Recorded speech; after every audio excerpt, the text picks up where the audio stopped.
Terima kasih Anda masih bersama kami di Prime Plus dan di segmen kali ini tidak hanya pertanyaan dari saya, kami akan merangkumkan juga pertanyaan maupun pernyataan Anda yang sudah Anda sematkan di kolom komentar di kanal YouTube CNN Indonesia. Tapi sebelumnya saya ingin minta pendapat dulu ke Mas Agung kalau begitu. Jadi artinya kita sudah bicara paracetamol sudah, antibiotik sudah, kapan kemudian ini bisa kita gunakan artinya Mas Agung? Ya, kalau misalkan jangka waktunya 2 bulan kan berarti Juni itu Juni awal harusnya. Juni ya, penentuan apakah performa kinerja dari kabinet ekonomi itu bisa sustain atau tidak merespon krisis yang terjadi. Dan ini juga ajang bagi ya presiden ya untuk mengevaluasi kinerja menteri-menterinya. Jadi menteri-menteri yang istilah saya siap merespon krisis, punya daya endurance yang panjang, ya bisa dilanjutkan. Tapi kalau misalkan ini menjadi beban pemerintahan khususnya di bidang ekonomi, ya mesti diganti. Sehingga success story di masa sebelumnya kita menghadapi krisis bisa dilanjutkan gitu. Karena ini nggak main-main situasinya. Kalau misalkan tadi kita ngomong dari plastik, gorengan, macam-macam ya terdampak semua, berarti kan memang force measures gitu. Jadi harus ada hal-hal yang lebih serius, lebih maju yang segera kita harus lakukan supaya ini tidak berhenti pada tataran-tataran yang sifatnya praksis dan hanya jangka pendek ya, atau Juni saja gitu. Karena kalau misalkan Iran yang ngotot, Amerikanya juga, berarti kan nggak pasti selesainya kapan semacam itu. Jadi 2 bulan ini hanya istilah saya situasi yang ya kita berharap selesai gitu, tapi kita harus punya hal-hal berikutnya di bulan-bulan berikutnya supaya pemerintah siap menghadapi situasi Oke, apapun. saya lebih spesifik kalau gitu. Seberapa ini kemudian riskan isu ini untuk stabilitas pemerintah? Iya, suka atau tidak kepuasan publik, kemudian elektabilitas itu disanggah oleh ekonomi. Kalau misalkan tingkat kepuasan publik terhadap ekonomi di kisaran 35 sampai 38, ini kan angka yang kritis ya, dan harus dinaikkan dan harus direlaksasi bidang-bidang yang dianggap tidak punya kontribusi terhadap kepuasan publik di bidang ekonomi gitu. Ya kita lihat apa yang menjadi soal misalkan apakah program-program populis, apakah program-program yang sifatnya konsumtif dan seterusnya. Karena apa? Karena tidak mungkin kepuasan publik tercapai secara optimal di bidang ekonomi ataupun elektabilitas tinggi, misalkan presiden mau maju di term kedua, kalau misalkan ini tidak selesai, Mas Bram. Jadi ini menjadi uji daya tahan kepuasan publik, elektabilitas, sampai pada level di mana kelas menengah kita bisa bersabar ya. Karena sedikit banyak mereka akan mulai terdampak kalau misalkan perang ini terus berlanjut. Kalau tadi exposure-nya kelas menengah ke bawah, bisa jadi lama-lama bisa merambat ke kelas menengah ke atas. Bergeser ya artinya. Bergeser, karena ya kalau mereka kan nggak dapat bantalan. Selama ini yang diperhatikan kelas bawah misalkan. Bantalan untuk kelas menengah, apalagi ke atas, itu kan nggak maksimal. Bahkan tidak ada mungkin semacam. Nah sebetulnya prioritasnya menurut Anda harusnya yang populis tadi atau kemudian menjadi rasional? Iya, kalau saya dua-duanya Mas dalam situasi krisis ya, kita nggak bisa memilih yang mana yang paling penting, yang mana yang ada yang kita optimalkan supaya apa? Ini bisa terus berlanjut, minimal stabilitas politik kita, kemudian ekonomi kita terus berjalan. Karena tadi kan Bang Ihsan bilang tenaga kerja informal kita 55,2 Bang ya. Nah kalau misalkan WFH seminggu, ini ojol mau narik penumpang siapa? Kan dulu pandemi juga seperti itu. Ya, jadi kenapa hanya 1 hari WFH saja, itu sebagai sebuah arahan untuk merelaksasi. Tapi kalau energinya makin terbatas kan WFH-nya diperpanjang berarti. Diperbanyak gitu. Nah ini bagaimana yang informal? Ini kan harus kita pikirkan nih. Mereka survive day to day dari penumpang gitu. Dan kalau nggak jelas solusinya ini bahaya seperti itu. Oke, Pak Trubus, menurut Anda menjadi rasional kemudian kita masih harus menunggu 2 bulan, Juni baru kita bisa melihat lagi begitu, bagaimana? Iya, kalau publik kan biasanya umumnya enggak sabar ya. Artinya kalau harus menunggu sampai 2 bulan, ini kan gini ya, ada publik menganggap bahwa kebijakan ini sepertinya testing the water aja gitu. Pemerintah karena kebingungan negara-negara tetangga menaikkan, terus kita nggak naik itu bingung gitu. Jadi akhirnya putusan tidak naik mendadak yang dibuka tadi. Gitu. Tapi itu menurut Anda persepsi yang tergambarkan di masyarakat? Iya, persepsi yang tergambarkan masyarakat seperti itu. Dan yang kedua bahwa sebenarnya apa yang disampaikan Pak Agung ini kan persoalan di mana kemudian publik melihat sepertinya pemerintah ini tidak mau terbuka gitu loh. Terbuka bahwa jangka panjangnya setelah ini apa? Artinya setelah 2 bulan itu apa? Itu nggak ada. Itu yang kemudian masyarakat menganggap bahwa kemampuan kapasitas Anda membuat kebijakan itu seperti apa, itu yang dipersoalkan gitu loh Mas. Jadi itu yang sebenarnya perlu dijawab, dijelaskan. Yang ketiga menurut saya bagaimana kemudian dampak-dampak ini harusnya kan sudah istilah orang Jawa itu sudah direncanakan secara baik, kemudian solusinya seperti apa itu kan masyarakat sudah dikasih tahu karena dalam konteks demokrasi kan semua masyarakat harus partisipasi. Nah ini bagaimana partisipasinya nggak ada, kemudian masyarakat tiba-tiba semua naik. Sekarang pertanyaannya bagaimana kalau tiba-tiba ini harga naik, yang menentukan naik siapa? Ini kan pedagang suka-suka aja naikkan aja ini gorengan naik, karena plastik naik. Kan misalnya seperti itu, masyarakat juga nggak bisa apa-apa. Tapi masyarakat bisa saja kemudian melakukan semacam protes-protes yang kemudian ujung-ujungnya pemerintah juga nggak bisa tak berdaya apa-apa. Ini kan sesuatu yang kemudian ujungnya membebani masyarakat yang ditulis di situ gitu loh. Oke, itu seberapa ini berkorelasi dengan politik itu Mas Agung? Iya, otomatis Mas ya, karena kan penyangga dari kepuasan publik itu adalah suka nggak ekonomi ya. Kalau ekonominya misalnya nggak maksimal, harga-harga naik, kemudian juga tidak ada kepastian soal kebijakan jangka menengah dan panjang, otomatis kan publik akan bertanya yang kritis gitu. Tapi yang jelas begini, saya kenapa tadi sempat mengadres Pak Erlangga Hartarto karena beliau Menko di masa pandemi, walaupun kata Bang Ihsan ada Ibu Sri di sana, tapi yang jelas tim ini kan tim yang pernah dipimpin oleh orang yang sama. Mestinya waktu itu COVID 2021 sampai 2023 misalkan hampir 2 tahun survive kita. Bahkan diapresiasi sama dunia, kita salah satu negara yang bisa menyeimbangkan nalar ekonomi dengan kesehatan. Nah apalagi konteks ini. Jadi kalau saya sih yang harus berkejar-kejaran selain tim kabinet ekonomi, ini tim komunikasi publik pemerintah. Ini harus benar-benar merespon setiap ya situasi-situasi yang dalam tanda petik tidak bisa diprediksi soal harga plastik misalkan, soal harga misalkan nanti tiket pesawat nanti, soal harga apa lagi. Jadi saya berharap ada video yang muncul, kalau nggak ada plastik ya bawa rantang kayak, bawa tumbler kayak, bawa mug atau apa yang untuk Anda belanja di pasar. Kalau misalkan kelas menengah yang sudah mapan di Jakarta kan swalayan sudah pasti pakai Tote bag atau tas kain gitu, tas kain semacamnya. Jadi sudah ada tuh videonya. Nih kalau misalkan ada ada situasi yang lain sudah ada rilisnya, sudah. Jadi timnya harus cepat juga. Jadi tim ekonomi oke, tim komunikasinya lebih agresif lagi. Karena apa? Karena publik tidak sabar tadi. Bahkan saya berharap kalau misalkan di negara-negara yang sudah maju itu kan setiap ada kebijakan itu ada misalkan blastingnya. BMKG saya sering dapat tuh. Komdigi juga saya sering dapat. Nah kalau bisa plastiknya apa nih? Blastnya. Ekonomi itu tadi. Ya jadi ada blast di WhatsApp, di SMS. Jadi ini loh protokolnya kayak misalkan di beberapa negara ini ada rudal Iran datang.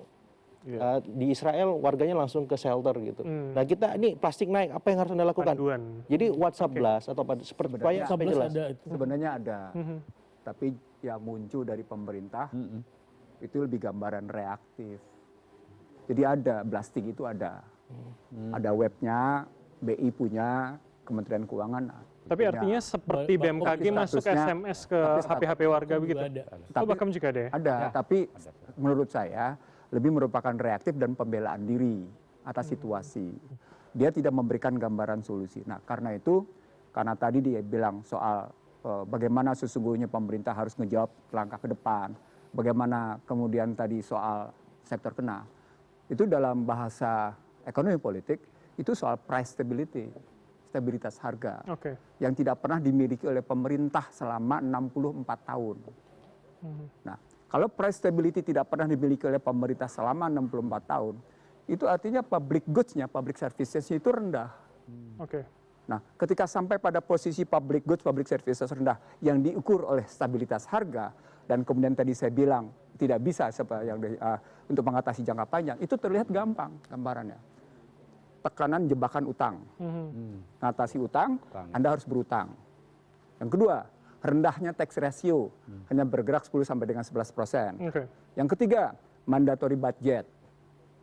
Sehingga ruang fiskal ini memang sempit, itu pada fiskal. Kita naik ke atas moneternya katakan sama IMF, Bank Dunia, karena tadi nilai tukar suku bunga. Masuk ke sektoril, sektorilnya sekarang tadi pernah dibilang, PMI-nya bagus, PMI dalam jangka pendek kelihatannya iya. Tapi ketika kita ngelihat PMI, Purchasing Manager Index itu, dalam konstruksi nilai tukar, konstruksi bunga, inflasi, dan bagaimana pertumbuhan ekonomi, dia tidak mencerminkan sesuatu ekspansi yang cukup. What's the point? Sektorilnya seperti yang digambarkan oleh yang namanya undisbursed loan.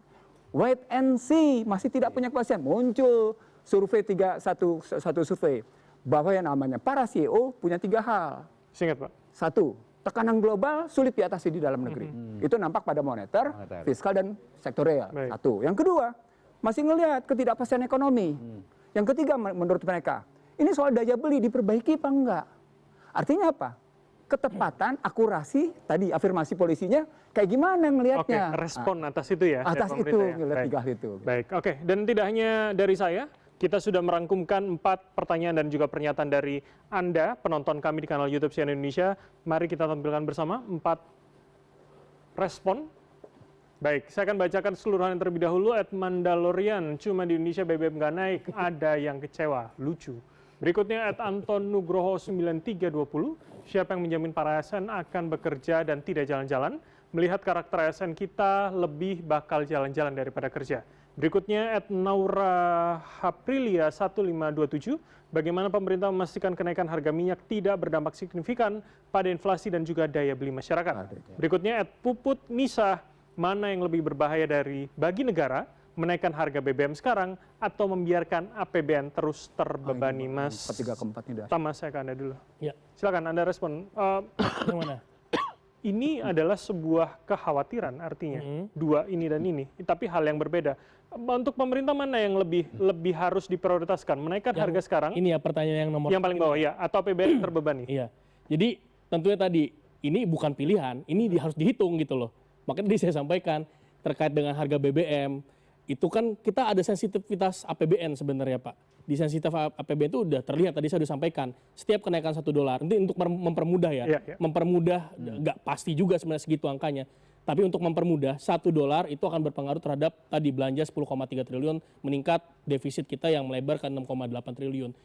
Dan ini itu harus dihitung. Tentu yang dilakukan saat ini adalah proses perhitungan tadi.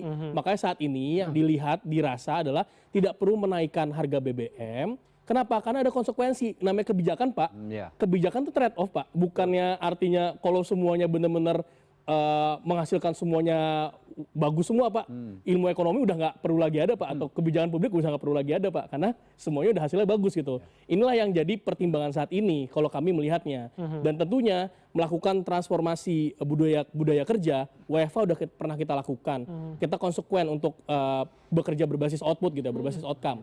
Tentunya itu bisa menghemat BBM. Saya sepakat lah, ada beberapa hal secara struktural ekonomi kita Pak, fundamental ekonomi kita itu harus diperbaiki.